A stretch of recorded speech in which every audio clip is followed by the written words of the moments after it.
თუ კი არსებობს ჩემი ცხოვრების ბედნიერების საიდუმლო, ეს დედამიწაზე ყველაზე კეთილ არსებებზე, ცხრებზე ზრუნვა. მინდა ჩემი ფარა გაგაცნოთ.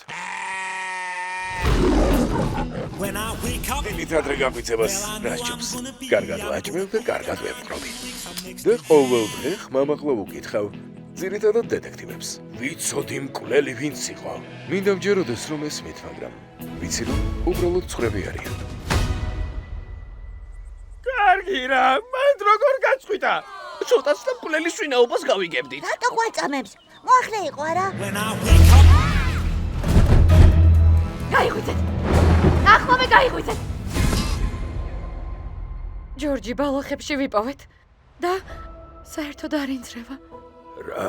ახლა რა უნდა ვქნათ? წყემსი მოგვიკლეს. და ეს საქმე ჩვენ უნდა გამოვიციოთ. ისეთი სტუმარი ყავდა, რომელსაც კარგად იცნობდა, უცხოს სასმელს არ შესთავაზებდა. სამწუხაროდ ხელმოსაჭიდი არაფერი გვაქვს. უჩვეულოს მეც ვერაფერს ვქნა. პოლიციელი სრულიად უიმედოდა. უნდა მივეხმაროთ. სახლის დასადავებლად საკმარისად მამაცები ხართ? არ გვეშინია. ეს რა არის? მე მგონი გზა.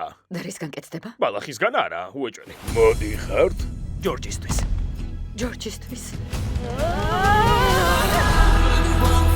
ოფიცერო, მე ბატონი ჰარდის ადვოკატი ვარ, ანდერძი დატოვა. დეტექტიურ წიგნებში ანდერძში მყოფი ადამიანები ყოველთვის ეკმიტანილები არიან. მას არაფერი გააჩნდა. 30 მილიონს არაფერს ვერ დავარქმევდი. და აი ჩვენი მოტივიც. კიცებულებები უნდა მოვძებნოთ. გამატარეთ, ბოლოს და ბოლოს სხვარი დეტექტივი ვარ.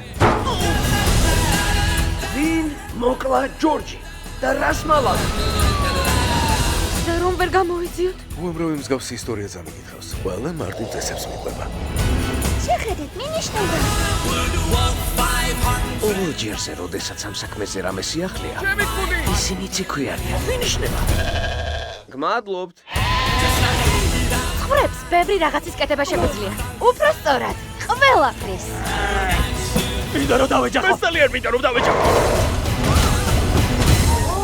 მაგარია. ამოთ რაღა ჭირდა. ხალხო, მე მგონი რაღაცას მივაგენი. აუ!